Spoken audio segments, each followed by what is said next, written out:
Hi folks, this is our first team member spotlight. I've got Ms. Catherine Stutler with me today, and I'm looking forward to getting some information from her, just trying to get a little personal today, talk about her career path and things like that.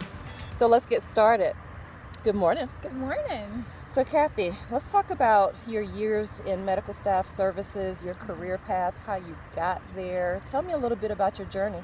Yes, I have been in medical staff services for 12 years. Wow. I worked as a secretary to start. So my mother was a secretary, and so I gravitated toward that. Administrative type? Yes, Yeah. Definitely. And I worked as a temp for a while. And then I worked for a third-party administrator doing workers' comp claims. Oh, I didn't know that about you. Yeah. We might have to give you some some claims. Yes. And then I worked at a law firm for 7 years, and I absolutely loved that. We specialized in malpractice liability, so that was exciting to learn about. And then I was starting a family, so I needed family insurance. So that's really why I left the legal field to go to the hospital, and I naturally went in as a secretary, and they had a job opening at the medical staff services office. Oh wow. Loved the people there, loved the job, what we were doing.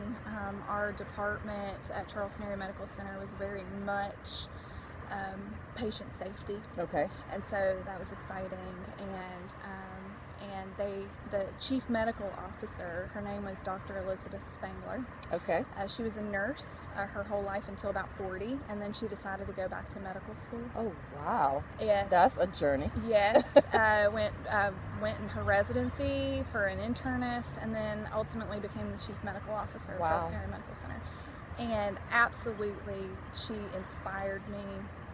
I wanted to grow in my journey because of her. Yeah. I saw an opportunity for a demotion from a secretary actually to the credentials assistant, and so I saw potential and advancement in that role. So I talked to the director of the department, became a credentials assistant for a year, and then I advanced to credential specialist 1.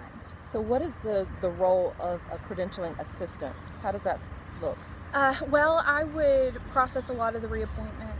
Okay. A lot of times I would have done the primary source verification and then pass that file on. And then pass it on to a specialist or coordinator? Specialist, yes. And so after that, after credential specialist I immediately started studying for my exam. That was my next question, yeah. And I passed my CPCS exam. And in order to advance to a credential specialist 2 in that organization, I had to have a degree. So I went back to school and got my associate's degree. Okay. And advanced to credential specialist 2. The reason for us leaving West Virginia was we just felt called away.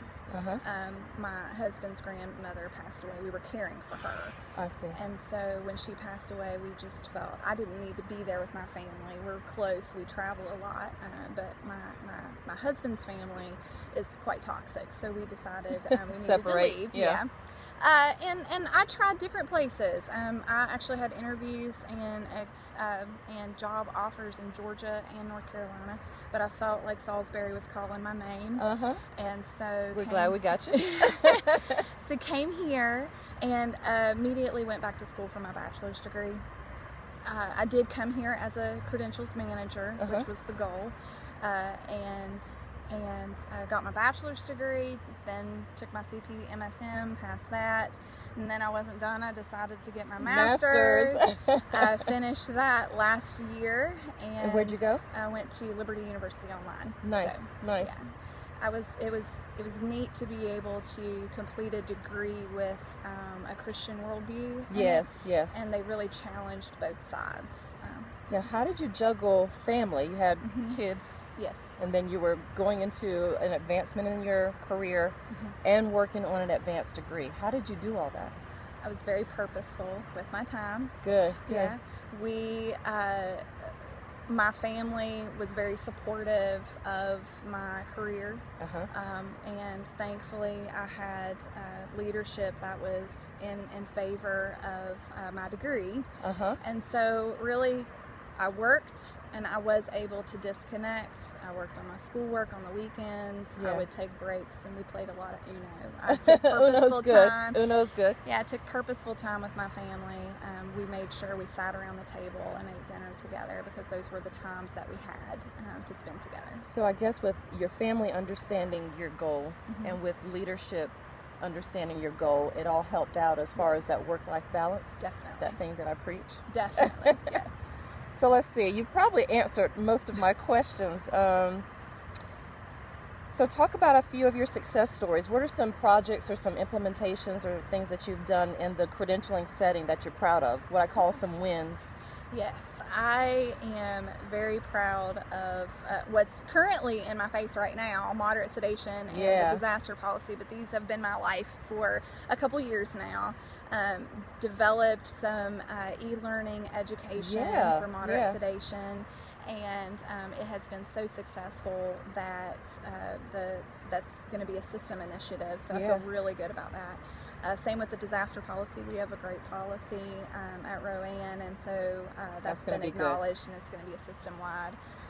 Really proud of the work I've put into the focus standard assessments. It keeps my brain active. I'm learning what Joint Commission says we need to do as a medical staff chapter. And being able to facilitate and champion that forward has been an exciting win for me as well. That's good. That's good stuff. And looking forward to more from you. So who's at home? What's your home life like? Well, my husband Ronnie and I have been married for 19 years this December. 19 years? 19 you must love him. I or at least do. like him. Well, I don't want to start over. No, honey, if you see this, no, I'm just kidding. We can edit. Yeah, we were best friends. We met in college when I went to college the first time, right after high school. I did not finish that journey, but we met there, and so we became best friends, and for about 2 years, and dated about 8 months, and then we're married. Planned our wedding in 2 weeks. Oh, so, wow. Yeah. Wow. That's probably a record. It was fast. I did not have a dress. I wore a sweater and jeans. Hey, it's all about love. We had military family that we wanted to be involved in our wedding, and our only time was Christmas, and hey, Christmas was 2 weeks away, so we decided to make it happen. We have 3 children, 16 and 13 and 11 of biological children, and then we recently became foster parents, and so we have another 13-year-old and a 6-year-old. I love it. Busy house? Yes. How about some pets? Any pets? I have 3 dogs. A 90-pound Labrador Retriever named Archie. That's another person. Yes, he is. I love him. Archie. Yes. I have a dachshund who is possessed. She needs an exorcism. Don't come over to my house without warning me. I will call first. We need to lock her up with strangers. And she was abused, so we adopted her, and that's what she has some triggers. But and then I have a Chihuahua who's about 5 pounds. Oh wow, that's a variation. Yes. Yeah. We're happy to have busy home. Busy home. Oh, and an iguana. We have an iguana Wait, named what? Chase. Yes, it's a lizard. Yeah. He does Bible study with me sometimes. So, yeah. Next question. Last question. Yes. Tell us some of your hidden talents or superpowers. Something we don't know. Well, there's lots y'all don't know. No, I'm just kidding. So, I feel like I have a talent for, I'm very intuitive. Okay. So, this has benefited me. I can normally tell when someone's lying. I can tell when someone's genuine or not. Yeah. I also feel like I have the gift of empathy. So how I relate this is I know when something's not right, and then I can feel the feels with folks to get them through it. So wow. I definitely feel that that's something that's a gift. Yeah. And I play the ukulele. Yes. So and I'm not very good. Okay. Like, I'm not going to be like in a competition or up on stage, but so when we do CVO MSO's Got Talent, you're going to play the ukulele. I would feel comfortable with that. Okay. Yes. Yes. Yeah, because we're going to do that. Yes. Okay. I'll practice. Yeah, go ahead and practice. Twinkle, twinkle, little star, something simple. Okay. Okay. I like Over the Rainbow, but whatever. What you can pick your song. You can do. You do any Whitney Houston? We'll talk later. We'll talk. I'll put in some requests. Yeah. So that would be probably your hidden talent. Yeah. I knit and crochet. I'm kind of crafty. Oh, cool. So yeah. Very good. Those are some of the things that I do for work-life balance. Yeah, as well. yeah. On your off time, when there is some off time. Yeah. Oh, I make that off time. Carve it out. I get at least 30 minutes a day. Schedule it, carve it out, do what you got to do. Yep. All right. All right. This has been great getting to know you a little bit. Good. It's been great talking. Well, we're looking forward to what you're going to do going forward in our new season.